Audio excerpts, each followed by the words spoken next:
자, 이 시간에는 결격사유에 대해서 공부를 해볼까 합니다. 결격사유는 우리 시험에서 매번 한 문제 나오죠. 많이도 안 나옵니다. 딱 한 문제 나옵니다. 두 문제 나온 적 없습니다. 그렇다고 안 나온 적도 한 번도 없습니다. 무조건 기본 할당 한 문제입니다. 자, 결격사유는 말 그대로입니다. 자격을 결했다, 갖추지 못했다 그 말이죠. 일정한 자격을 갖추지 못한 사입니다. 우리 법에는 결격사유가 두 가지가 있습니다. 하나는 시험 응시의 결격사유가 있고 하나는 등록의 결격사유가 있습니다. 시험 응시의 결격사유는 우리가 이미 앞에서 공부를 했듯이 부정행위한 자는 5년간 응시 자격이 정지가 되죠. 그리고 자격이 취소된 자는 3년간 공인중개사가 될 수 없습니다.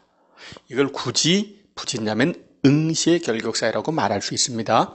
자, 그리고 우리 법 10조에 가서 보면 등록의 결격사유라고 되어 있습니다. 우리가 보통 별말 없는 결격사유는 등록의 결격사유로 이해하시면 됩니다. 지금 이 결격사유에 해당하시는 분들은 중개부 종사할 수 없어요. 등록도 받을 수도 없고 취직을 할 수도 없습니다. 등록의 결격사유에 대해서 한번 알아보도록 하겠습니다. 자, 우리 법 10조에 이런 말을 쓰고 있습니다. 결격사유에 해당하는 자께서는 개공사 등이 될 수 없다. 앞으로 이제 줄여서 말할 때는 개공사 등이라는 말을 씁니다. 경사 등은 개공사, 소공, 보조원, 법인의 사원임은 전체를 합쳐서 부를 때 개공사 등이라고 부릅니다. 개공사 등이 될 수 없다 이렇게 이해하시면 돼요. 자, 그럼 이 말을 끊어서 갑니다. 첫 번째, 결격사유에 해당하시는 분은 개공사가 될 수 없다. 그렇습니다. 결격사자가 등록을 신청합니다. 17살짜리 미성년자가 등록을 신청합니다. 한정치산자가, 금치산자가 등록을 신청합니다. 등록해준다, 해주지 않다, 해주지 않다. 결격사유자는 개공사가 될 수 없다니까요. 돌려보내는 거예요. 등록의 요건이라고 말할 수 있습니다. 결격사유자는 등록을 받으실 수가 없어요. 뿐만 아니라 이 양반이 개공사가 됐어요. 결격사에 해당하지 않아서 개공사가 됐는데 어느 날 사고가 터지는 바람에 결격사에 빠졌습니다. 개공사가 결격사에 빠졌습니다. 그런데 결격사자는 개공사가 될 수 없다고 했으니 그분의 등록은 유지된다, 취소해야 된다? 그렇죠. 취소해야 됩니다. 개공사가, 업자가 결격사에 빠지면 반드시 등록을 취소해야 됩니다. 절대적 등록 취소 처분사유다. 이렇게 이해하시면 됩니다. 절대적 등록 취소 처분사유에 해당합니다. 자, 그런데 예를 들어서 공인중개사인 개공사 갑이 결격사에 빠졌으면은 반드시 등록을 취소해야 됩니다. 봐주고 이럴 재량의 여지가 없어요. 법인이 결격사에 빠졌다니까요. 그렇다면은요, 반드시 등록을 취소해야 됩니다. 절대적 등록 취소 처분사유에 해당합니다. 근데 주의하실 게 있어요. 법인을 이끌어 나가는 법인의 무한책임사원 임원이 결격사에 빠졌습니다. 원래는 말입니다. 법인을 이끌어 나가는 무한책임사원 임원이 결격사에 빠지면 법인 전체가 결격사에 빠진 것이 돼서 법인 전체 등록을 취소해야 됩니다. 그런데 사원임원 한 사람 때문에 법인 전체 등록이 날아가는 건 너무 가혹합니다. 그래서 구제 규정을 두고 있습니다. 그 자를 2달 이내에 해소를 시킨다면 등록을 취소하지 않습니다. 다시 한번요. 법인 자체가 결격사에 빠지면 반드시 취소해야 돼요. 그런데 법인의 무한책임사원 임원이 결격사에 빠졌다. 이때는 2달을 기다려줘요. 2달 이내에 해소하지 않으면 그때는 법인의 등록을 취소하는 겁니다. 자, 이어서 결격사유는 어떤 효과를 가져오는가 봤더니 결격사에 해당하는 자는 개공사는 물론 등도 될 수가 없다라고 했죠. 등도 될 수가 없다니까요. 소공도, 보조원도, 무한책임사원 임원도 될 수 없어요. 따라서 시험봐 설정을 딴 공인중개사가 있습니다. 또는 떨어진 일반인이 있습니다. 보조원이 되고자 합니다. 또는 소속 공인중개사가 되고자 합니다.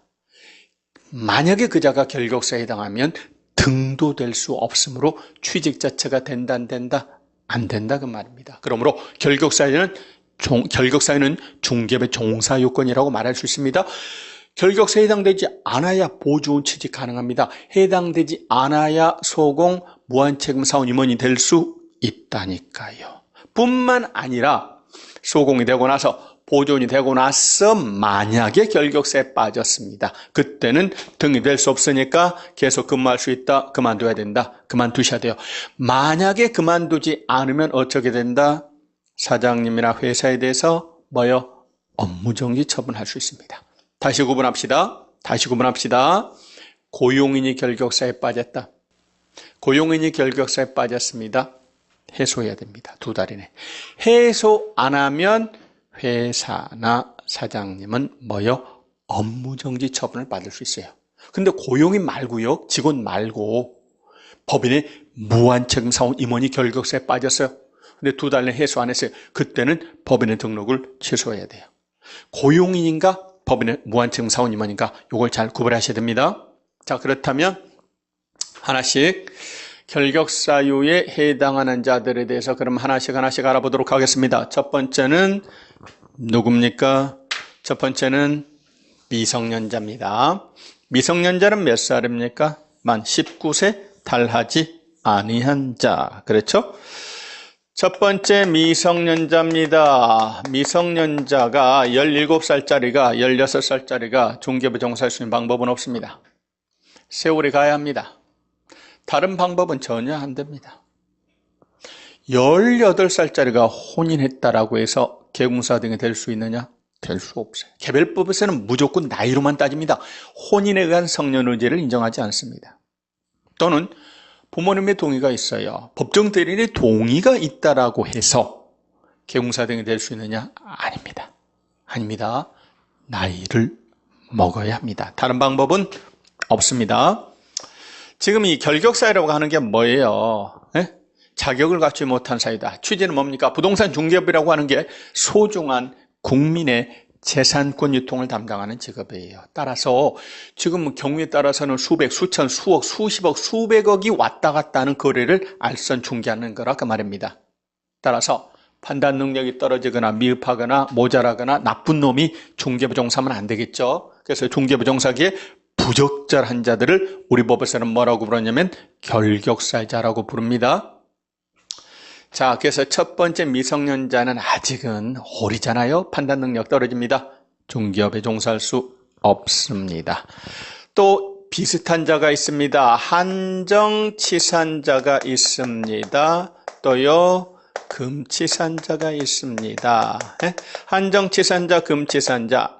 한정치산자는 심신이 박약한 사람으로서 법원으로부터 한정치산 선고를 받으셨어요. 금치산자는 심신 상실 상태에 있는 자로서 법원으로부터 금치산 선고를 받으셨습니다. 그런데 요즘에는 한정치산자 제도 대신에 민법이 개정돼서 무슨 제도가 도입이 됐나요? 피한정후견인 제도라는 게 도입이 됐죠. 옛날 말로 한정치산자하고 똑같다고 보시면 됩니다.